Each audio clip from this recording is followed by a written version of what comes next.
یہ اب جو مضمون آ رہا ہے قرآن مجید میں بہت ہی اہم مضمون ہے۔ فَأَمَّا الْإِنسَانُ إِذَا مَا ابْتَلَاهُ رَبُّهُ فَأَكْرَمَهُ وَنَعَّمَهُ فَيَقُولُ رَبِّي أَكْرَمَنِ۔ انسان کا معاملہ یہ ہے کہ جب اس کا رب اسے آزماتا ہے، اسے عزت دیتا ہے، نعمتیں دیتا ہے، تو وہ کہتا ہے میرے رب نے مجھے عزت دی۔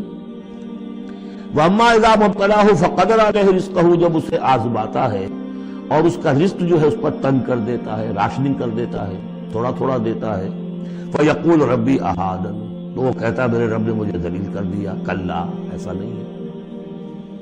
آپ کو کیا خرابی نظر آئی اس میں؟ کوئی شرک نہیں ہے۔ اس نے یہ تو نہیں کہا کہ مجھے نعمتیں دی ہے تو کوئی لکشمی مائی کی کرم کی کرپا ہو گئی، یہ تو نہیں کہا۔ اللہ نے، میرے رب نے مجھے عزت دے دی۔ اور اگر کہیں تنگی آ گئی ہے تو یہ میرے رب نے مجھے ذلیل کر دیا۔ توحید تو مکمل ہے نا یار، کہ کسی اور دیوی دیوتا کسی اور الہہ کا تذکرہ نہیں ہے، رب ہی نے مجھے عزت دی، رب ہی نے مجھے ذلیل کیا۔ تو عز من تشاء و تذل من تشاء، اے اللہ تو ہی ہے جس کو چاہتا عزت دیتا ہے، جس کو چاہتا ذلیل کر دیتا ہے۔ تو کیا خرابی کیا ہے اس میں؟ اس میں خرابی یہ ہے کہ اس دنیا میں جو کچھ تمہیں ملتا ہے تم اسے عزت مت سمجھو، یہ امتحان ہے۔ اور اگر کبھی تنگی آتی ہے اسے ذلت نہ سمجھو، یہ بھی امتحان ہے۔ یہ برابر ہے۔ یہ تم نے اسے عزت سمجھا، دھوکہ کھا گئے۔ اس کو ذلت سمجھا، دھوکہ کھا گئے۔ چاہے توحید انٹیکٹ ہے آپ کی، لیکن توحید جو ہے وہ تو یوں سمجھیے کہ جڑ بنیاد ہے نا ہدایت کی، اس سے اوپر بھی تو منزلیں ہیں ہدایت کی کہ نہیں؟ یہ امتحان ہے۔ ایک لفظ جو کامن ہے، اذا ما ابتلاہ ربہ فاکرمہ، جب اسے ابتلا میں ڈالا اور ابتلا میں عزت دی۔ دیکھیں اب کرتا کیا ہے، صبر کر، یہ شکر کرتا ہے، اپنی جو بھی ہم نے اس کو نعمتیں دی ہیں وہ حقداروں کو ان کے حق ادا کرتا ہے کہ نہیں کرتا ہے۔ یہ عزت نہیں ہے۔ عزت تو تب ہوگی جب تم اس امتحان میں پورے اترو گے۔ ذالک یوم التغابن، وہ تو قیامت میں پتہ چلے گا کہ کس کے لیے عزت تھی، کس کے لیے نہیں۔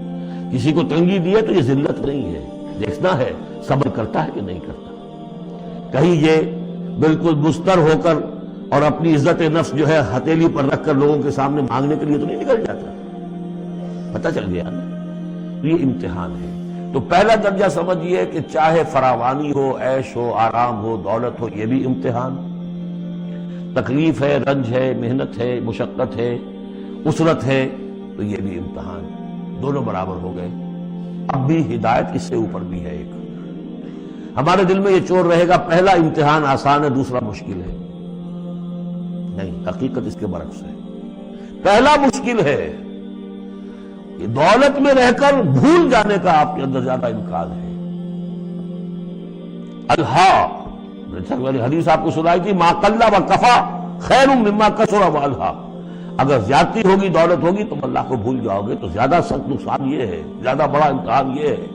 اور اگر ناپ تول کر مل رہا ہے تو ہر وقت اللہ یاد رہے گا، یہ ہلکا ہے، اگر حقیقت وہ بھاری ہے۔ اور اسی میں وہ واقعہ نوٹ کر لیجئے امام احمد ابن حنبل رحمۃ اللہ علیہ کا، کہ جب وہ مار پڑ رہی تھی کہ جس کے بارے میں الفاظ ہے کہ ہاتھی کو بھی وہ مار پڑتی تو بلبلا اٹھتا، اس وقت آنکھوں میں آنسو نہیں آئے۔ کب آئے؟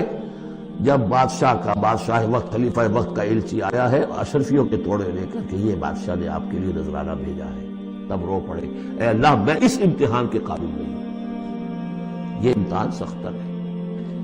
تو یہ ہے درجہ بدرجہ، لَتَرْكَبُنَّ طَبَقًا عَنْ طَبَقٍ۔ تو ہدایت کے بھی یہ درجے ہیں۔